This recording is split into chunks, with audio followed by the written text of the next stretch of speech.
Oh. Welcome, everyone, to the Real Whovians cast. I am your host, Matrixlord212, and I'm with Scott. What's up, Scott? Hello, all. All right, guys, so I want to get something off my chest. One, this is the Real Whovians cast. We talk about Doctor Who, in case you didn't know.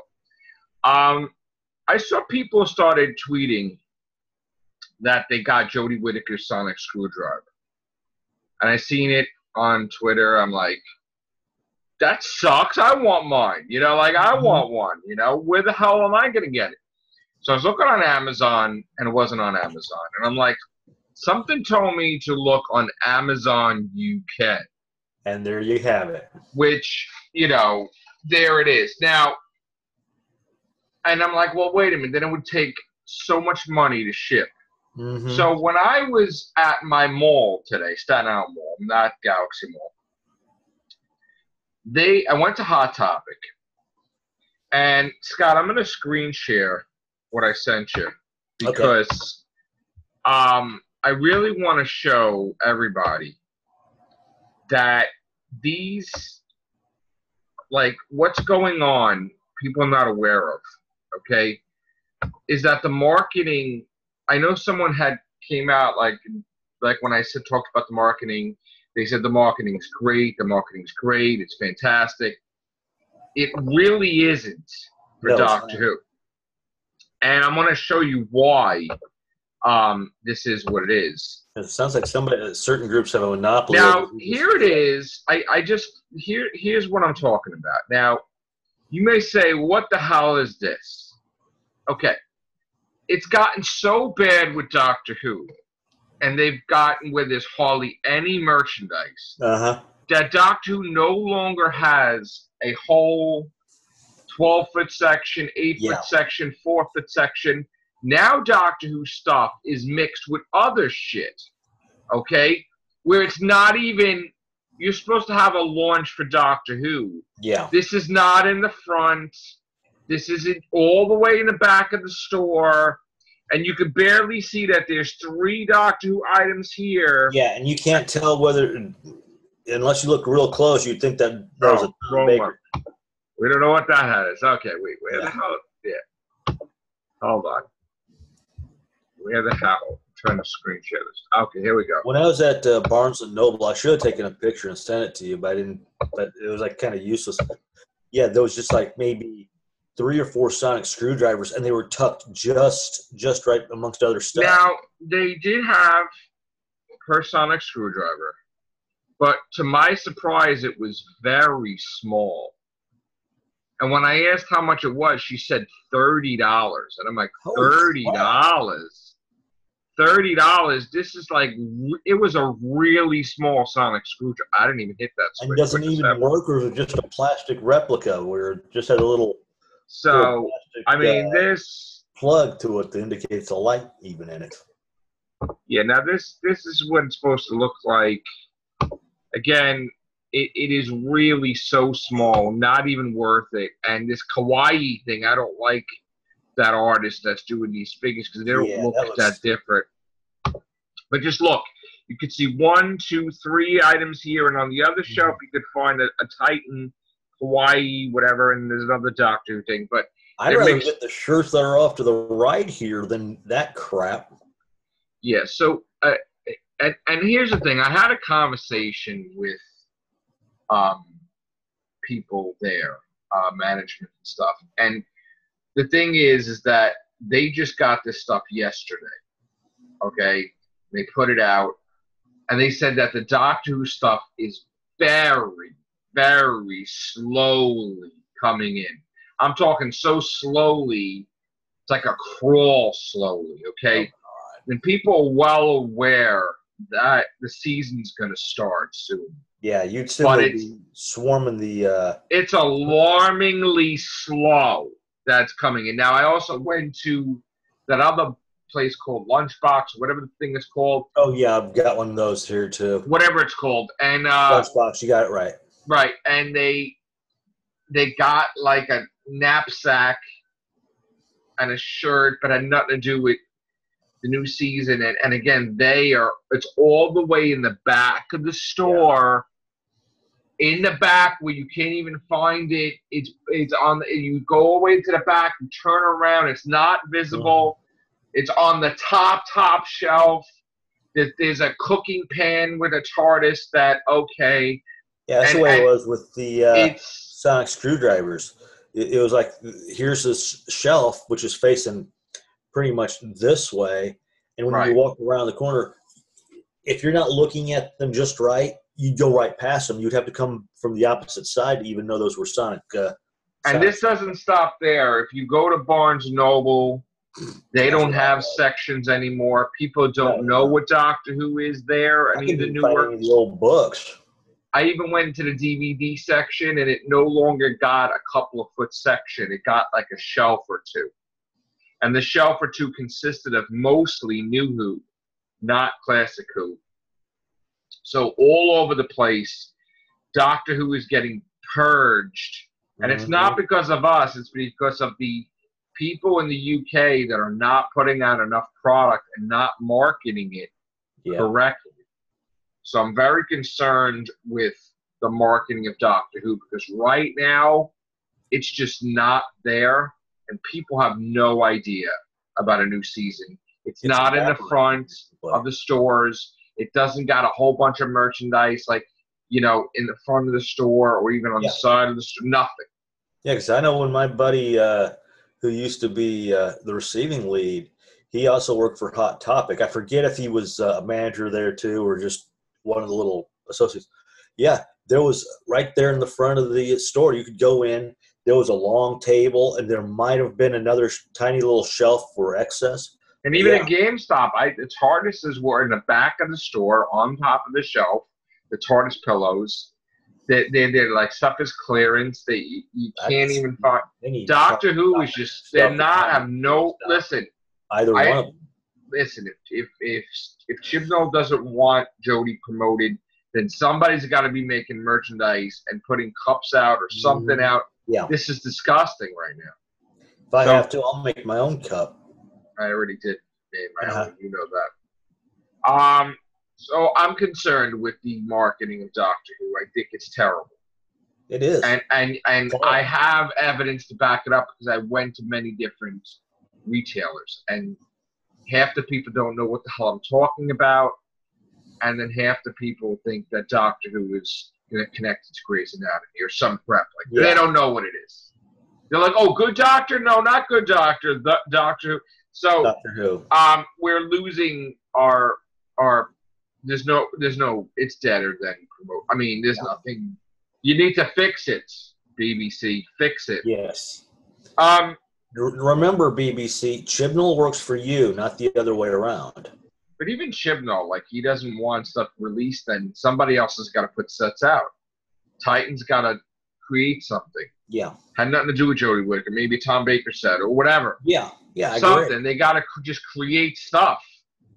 And they're not creating anything, and that's another problem. You have to go back and put out classic stuff from like the first through the third, or so do that. I mean, how is it you have over there? You make it like it's the biggest thing. The rest being monsters on that. It's nice that Doctor Who is the biggest thing in the UK over there, but you want to make it here too big, and you're taking it away. Yeah, and that's not going to help your pocket at all.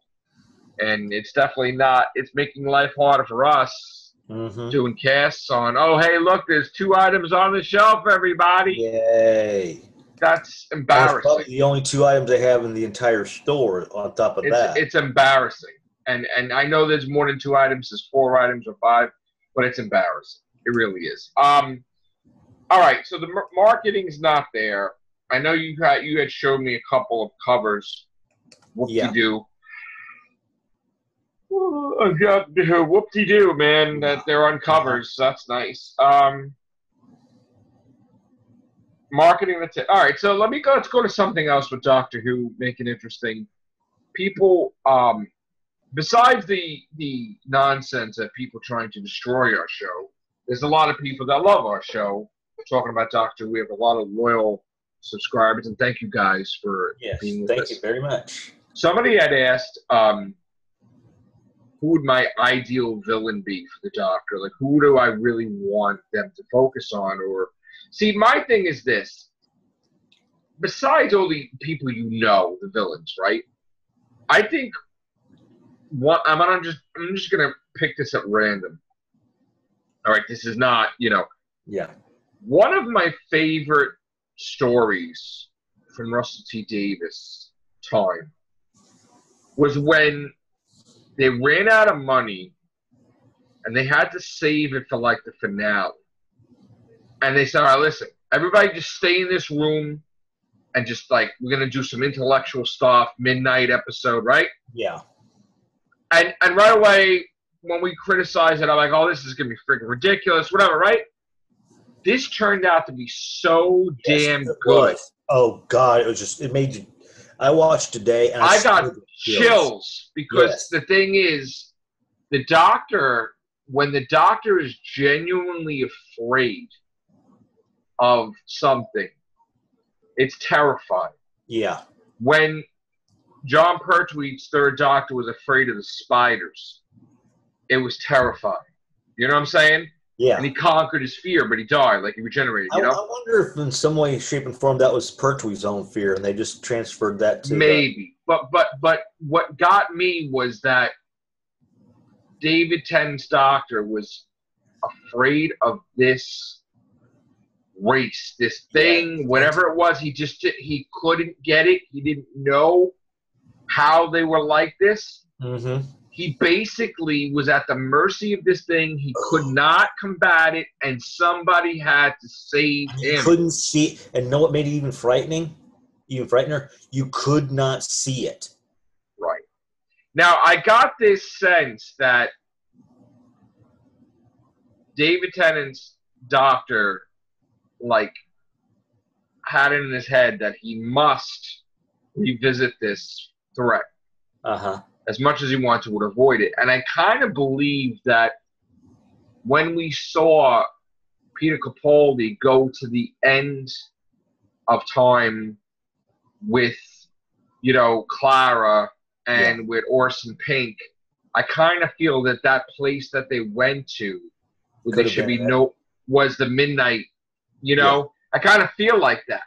And he kind of was genuinely like, I'm going to figure it out. And then he didn't get it anyway. Like, he still couldn't handle that, whatever that was, in the Listen episode. So I like it that when there's a challenge for the doctor and he's genuinely afraid. Because when he's afraid, we're afraid. Yeah. Because we're afraid that maybe the doctor could be defeated because his emotions or something. And it's just, that is better than like the Daleks, the unknown, or Cybermen, or than the known. Like, it's just, even Sutek. Yeah, he was afraid of Sutek, but then he conquered his fear of Sutek. You know what I'm saying? Yeah. So when the doctor's afraid of something, that is something I want to see. I want to see it being revisited. When David Tennant found out that Professor Yana was the master. Oh, yes. And he kind of got scared and terrified. It was because back then the master was really terrifying. I mean, he was really, look what he's done. I mean, he killed. Look at what he did on Survival. He was willing to, even on Gallifrey with Deadly Assassin, he was willing to pull a scorched earth policy in order to win. He basically choked out Tegan's aunt and shrunk her with the compression, the tissue compression eliminator. Yep. Right? And it was just that, it was terrifying that he didn't care. He killed people like that. It didn't matter. It got to the point where, at one point, when it was the first time we saw the Master with Joe Grant, there would be like the banter and the talk. Yeah. But when he became deformed, like the deadliest, he was deadly. He was the deadly assassin. Like, it became a whole nother level of danger. Yeah. And then when he became go anywhere and do anything, and when he became Anthony Ainley, like Master, he killed Nissa's father, like absorbed him. And he went to destroy the earth. So when now we're seeing David Tennant's Doctor, knowing that this is the Master, knowing it's after the Time War, how terrifying that may be, this incarnation or whatever.